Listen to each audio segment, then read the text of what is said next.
नमस्कार। आज हम एक ऐसी कथा की गहराइयों में उतरने जा रहे हैं जो साल पुराने युग की धुंधली परछाइयों से निकलकर आपके सामने आएगी। ये कहानी न केवल आपके मन को झकझोरेगी, बल्कि आपके भीतर छिपे उन अनसुलझे सवालों को जगा देगी जिन्हें आपने कभी अनदेखा किया। क्या आपने कभी सोचा कि मृत्यु के बाद आत्मा के साथ क्या जाता है? या फिर मृतक की कौन सी चीजें ऐसी हैं जिन्हें छूने से भयंकर यातनाएं मिलती हैं? यह कथा सुनने के बाद आपकी आंखें खुल जाएंगी और आप हर कदम पर सावधान रहेंगे।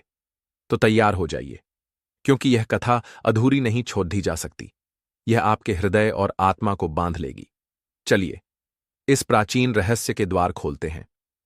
जब पृथ्वी पर विशाल वन, ऊंचे पर्वत और गहरी नदियां ही जीवन का आधार थीं, तब एक प्राचीन भूमि थी, सुरनगरी। यहां के लोग मिट्टी के घरों में रहते थे, अग्नि जलाकर रातें काटते थे और अपने देवताओं को पत्थर की मूर्तियों में पूजते थे। इसी सुरनगरी में एक दिन पक्षीराज गरुत्मान, जो सूर्यदेव के परम सेवक थे, अपने मन में एक गहरी शंका लिए भगवान सर्वेश्वर के पास पहुंचे। सर्वेश्वर उस समय नदी किनारे एक विशाल बरगद के नीचे ध्यान में लीन थे। गरुत्मान ने उनके चरणों में सिर झुकाया और बोले, हे सर्वज्ञ, आपसे कुछ भी छिपा नहीं। मेरे मन में एक प्रश्न है जिसका उत्तर केवल आप ही दे सकते हैं। जब कोई प्राणी मृत्यु को प्राप्त होता है तो वह अपने साथ क्या ले जाता है, और उसके पीछे छूटे सामानों में से किन चीजों को छूना वर्जित है? सर्वेश्वर ने मुस्कुराते हुए कहा, हे गरुत्मान, तुम्हारा प्रश्न गहन है।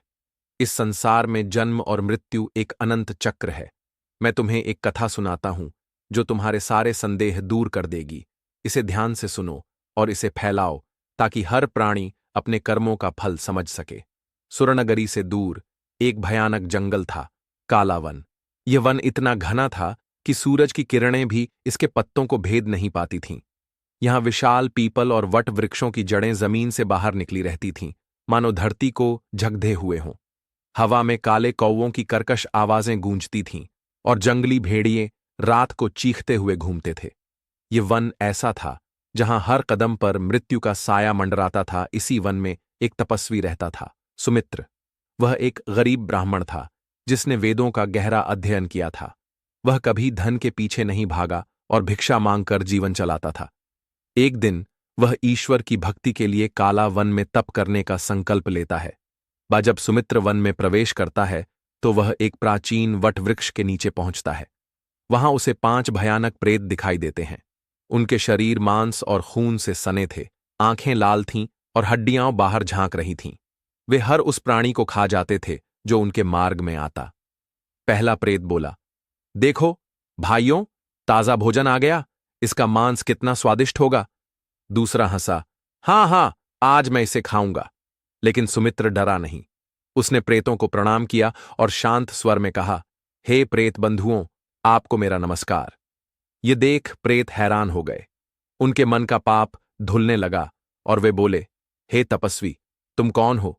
हमें देखकर भी तुम्हें भय क्यों नहीं लगा? सुमित्र ने कहा, मैं सर्वेश्वर का भक्त हूं। उनकी इच्छा के बिना कुछ नहीं होता।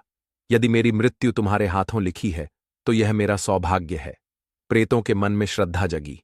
वे बोले, हे महात्मा, हम अपने पापों के कारण प्रेत बने हैं। हम तुम्हारे पूर्वज हैं। सुनो हमारी कहानी। 1.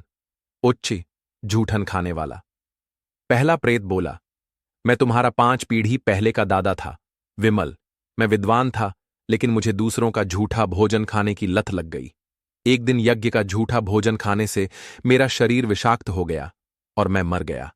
अब मैं प्रेत बनकर भटकता हूं। 2. नग्न अंग, नग्न स्नान करने वाला।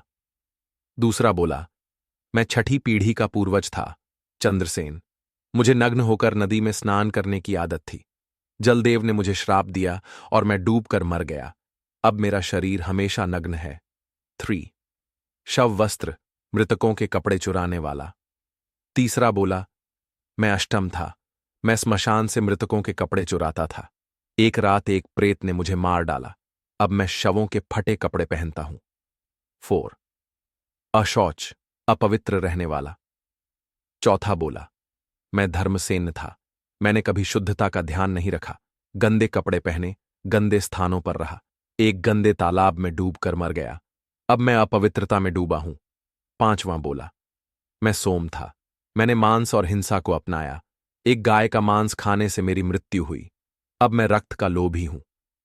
सुमित्र ने उनकी व्यथा सुनी और बोला, मैं तुम्हें मुक्ति दिलाऊंगा। वह ऋषि अग्निवेश के पास गया। अग्निवेश ने उसे नदी किनारे तर्पण, पिंडदान और दान करने की विधि बताई। सुमित्र ने गंगा के तट पर ये कर्म किए। धीरे धीरे प्रेतों के शरीर से काले बादल निकले और वे स्वर्ग की ओर चले गए। सर्वेश्वर बोले, तब्बामीन, हे गरुत्मान, सुनो। मृतक की तीन चीजें, कपड़े, गहने और माला, कभी इस्तेमाल नहीं करनी चाहिए। इनमें उनकी ऊर्जा रहती है जो जीवित को कष्ट देती है।